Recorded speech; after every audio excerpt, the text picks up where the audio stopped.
The last of the troops have left Gaza, even though some say that the job there was not completed. There's no question that Israel was able to hurt Hamas and the terror organization, but did they actually do enough before caving into the pressure from the UN for a ceasefire? Our president has now spoken out and said that Israel should open the Gaza border. Wow. Brigitte Gabriel is the author of the book They Must Be Stopped and president of actforamerica.org. She's been following this story for us and joins us now with her report on the savage nation. Thanks, Michael. Israel finished its offensive in Gaza, and the world is trying to deal with the aftermath. Just like after every time Israel finally reacts to Palestinian aggression, we are again talking about solutions, rebuilding, and moving towards that elusive, quote, lasting peace between the Israelis and the Palestinians. The problem is this: the Palestinians today are not one unified group with one representative who can speak on their behalf as it was under Yasser Arafat. Ever since Hamas came to power in 2005, the whole dynamic of the negotiation process, the Palestinian people, and what their wishes are have changed. When the world negotiated the Oslo Accord in 2003 and later the talks about the roadmap to peace with Abbas, the Palestinian Authority actually represented the Palestinian people. Today, Hamas is a separate Palestinian government operating in Gaza, with a charter specifically demanding the destruction of Israel, while Fatah represents the Palestinian Authority in the West Bank and actually negotiates with Israel. And they are die-hard enemies. While the more moderate Fatah came to the realization that you have to tone down violence in order to advance your cause cleverly with Israel through negotiation, Hamas decided to take the violence route and rallied the Palestinians in Gaza who believed in the same vision to split from the Palestinian Authority. As far as the Palestinians in Gaza are concerned, a holy jihad against Israel is the only way to wipe the state of Israel off the map. They were not concerned with living side by side with peace. They were committed to fighting Israel till death. And Hamas is feeling their oats in pushing the jihad agenda against Israel. They have a lot of non-Muslim sympathizers across the world who have been caught up in the anti-Israel fervor in the past 10 years. It has very strong Muslim allies in the Muslim Brotherhood in Egypt, Hezbollah in Lebanon, and the mother bear, Iran, providing nurturing, training, and armament to Hamas. Sunday, one of Hamas's representatives, Osama Hamdan, said the Palestinian Authority, quote, must end its peace talks and security coordinations with Israel if it ever expects to reconcile with Hamas. He also vowed that Hamas will continue to bring arms to Gaza. The huge mistake Israel made is stopping the operation and agreeing to a ceasefire while it had Hamas almost in its palm. After weeks of bombardment, Hamas was weak, its leaders hiding in tunnels, unable to receive supplies like they used to before the operation, and Israel had a chance to completely take over the crossing with Egypt and force Hamas to surrender. Only then could Israel have really achieved success through its operation and forced the Palestinians to come to the negotiation table, humiliated and forced to comply with international pressure to stop launching rockets on Israel. Michael, Hamas only understands force and absolute victory.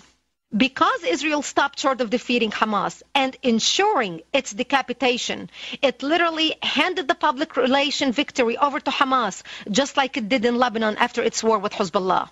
Hamas is still today dedicated to Israel's destruction.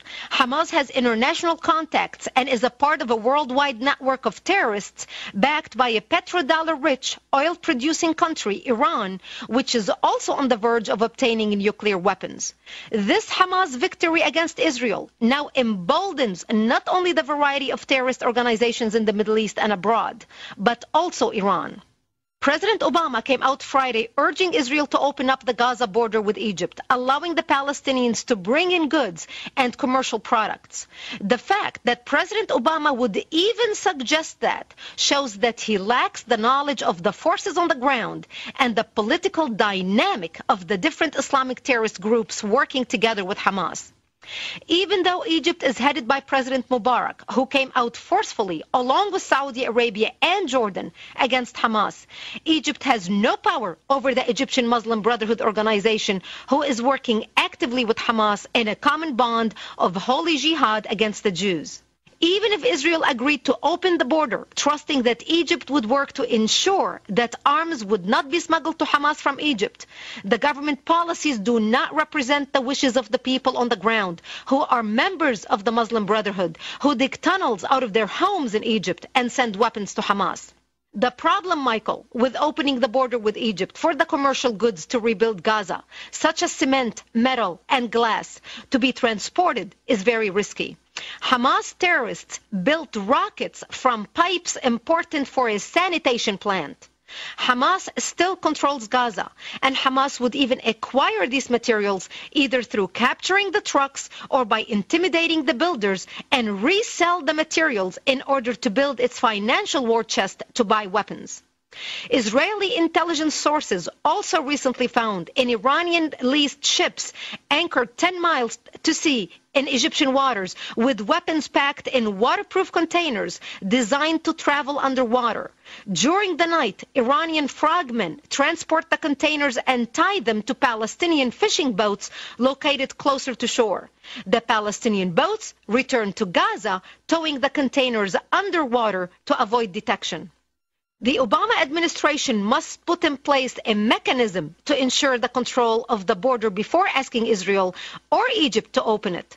One of the discussed proposals by Israel is a multinational force organization, just like the one in Sinai, which was created after the 1979 Israeli-Egypt peace treaty. This type of international force headed by the United States and has the power to take military action if it needs to in order to halt weapons smuggling. If the international community does not follow through on a plan to stop the smuggling, and if Egypt fails to act, this could lead Israel to occupy the southern edge of Gaza where the tunnels are located. But one of the most important lessons, Michael, about fighting a war with Islamic radicals who believe they are on a holy mission have still not been learned. And here's what I mean.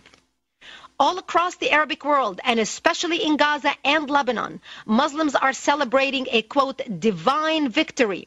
This term has been repeated constantly after the Hezbollah war in 2006 and now after the Hamas war in Gaza. These radicals are more empowered than ever because of this divine victory. So what are they talking about? They are talking about the 7th century Battle of Badr, in which the Prophet Muhammad's 313 fighters defeated an army 3 times its size. At the Al-Rahma Mosque in the southern Gaza tip of Khan al-Yunis, Sheikh Ahmed Namir compared the war with Israel to the Battle of Badr. Quote, just because we lost hundreds of martyrs and more than 5,000 wounded doesn't mean we are not victorious, he said. The Israelis could hardly even get inside the cities of Gaza because Allah is with the Muslims, not the Jews, end quote. Michael, I have read at least 50 articles today from across the Israeli and American intelligence and press. Not one of them even mentioned this.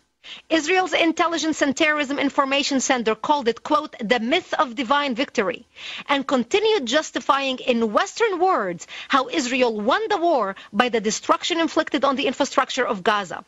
We are not listening to our enemy, even though they are screaming their words from the rooftops and what is driving them. I discuss this in detail in my book, They Must Be Stopped. And I give 3 battles that defined Islamic war thinking and why. The Battle of Badr is one of them. When Yasser Arafat gave interviews in Arabic to the Arabic press, he would constantly quote the Treaty of Al-Hudaybiyah. Every time he was asked, how could you sign a peace treaty with Israel? He would say to them, remember the Prophet and the Treaty of Al-Hudaybiyah. Michael, the Arabs understood exactly what he was talking about. We in the West and the Israelis had no clue. It went right over our heads. The Arabs knew the significance. He was describing how the Prophet signed a peace treaty with his enemy, the Meccans, and used the time to rebuild his army until he was strong enough to attack and defeat them. 2 years later, Muhammad broke the treaty and attacked them and took over Mecca when they were least expecting it. Michael, here is the point we in the West miss. Deception in war is one of the main commandments and tactics of Islam. No matter what Hamas agrees to, it is only to placate gullible Western politicians who do not understand nor listen to what the Islamists are really saying to their street. They have a plan to eradicate the Jews from the Middle East. Talking is useless. Unless Obama can change their goals, his talking is just going to make him a pawn in their hands till they can destroy Israel. This is why, Michael, it is up to people like you and me to sound the alarm, to throw political correctness in the garbage where it belongs and start calling a spade a spade. We have no time to waste. I'm Brigitte Gabriel. Back to you, Michael. Thanks for the report, Brigitte. I'll be right back. Savvy.